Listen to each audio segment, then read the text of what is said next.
couple games here. This is not necessarily a selection of like the best GameCube games of all time or anything like that, or my favorite GameCube games. I picked some ones that I don't think I've talked about in any of these show and tells. But let me move some stuff around my desk. All right, couple games. We'll start with this one at the top. Tony Hawk Pro Skater 3. It was the first one on the GameCube. It was the first Tony Hawk. Was this? I don't remember if this is the first Tony Hawk game I've ever played. I did remember playing Tony Hawk 2 on the Game Boy Advance, but Tony Hawk 3 on the GameCube is fantastic. I still think of this intro sequence with Motorhead's Ace of Spades as the first song, and like, oh, that's still one of my favorite video game songs. Like a real song that's in a video game, and just the arcade action and pulling off all the tricks was so much fun in Tony Hawk 3. I would love to stream this at some point. I am so conscious about like the music. I love Tony Hawk games too. I think I had that one. Yeah, I have Tony Hawk 3 and 4 on the GameCube. I've just been so conscious about the music in these games, the licensed games, and getting hit with like copyright strikes by YouTube that I've been really reluctant to stream anything with licensed music. But at some point, I will probably play this. We'll play it on Twitch, and it doesn't matter if it's not on YouTube or anything like that, but this is such a great game to play. Next one. Super Mario Sunshine. I don't know if this is a hot take or not. I don't know what the public perception is on this game at this point. I don't like this game. I never liked this game. I thought that main theme with like the ukulele or whatever that string like guitar like instrument is, that song is great. It looked really pretty, but man, this was not that fun to play.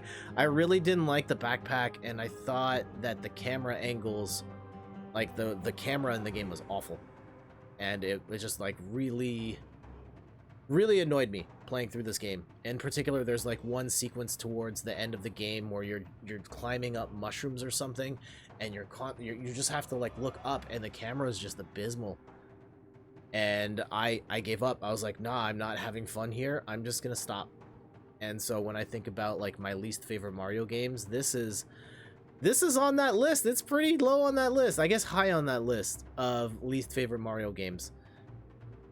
Don't at me, bro. I think people have warmed up to Sunshine over time, pun intended, but still recognize that 64 was definitely better. I agree. 64 was a fantastic game, and going to Sunshine, I was just like, oh, every level looks the same. The 2D parts of Sunshine were cool, but there were just so many other things about Sunshine that I did not like and that were not implemented well. We're gonna flex here a little bit. We've got a couple of bonus discs.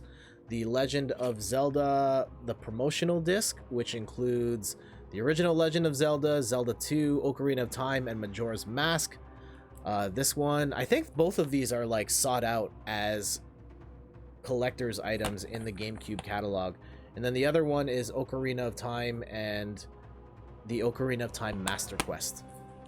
So I'm not gonna lie, I haven't really played any of the... I think that the one I played the most was this one, and this was the farthest I ever got in the original Legend of Zelda. I got to the 6th dungeon playing this version of the Legend of Zelda, but I think it's so cool to have these older games ported to GameCube in this way. First of many ports for a lot of these NES games, or a lot of these older Zelda games.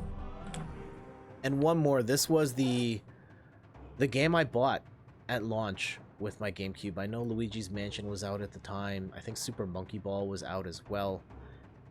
And the one I ended up getting was Wave Race Blue Storm. Now, I love the original Wave Race on the Nintendo 64. And I saw the reviews for this one were pretty good. The reviews for Luigi's Mansion, not as good. I think people have definitely warmed up to the original Luigi's Mansion over time. But back in the day, people were like, oh, it's a 5-hour game. It's really short. You only catch a handful of ghosts.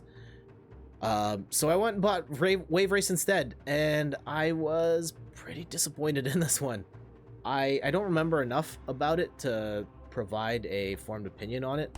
But I just remember not liking it at the time and not playing it very much. So, unfortunately, I played very little Wave Race, but like a couple days later, we bought Super Monkey Ball, and then I bought Smash as a Christmas present for my brother. So, there we go. GameCube show and tell.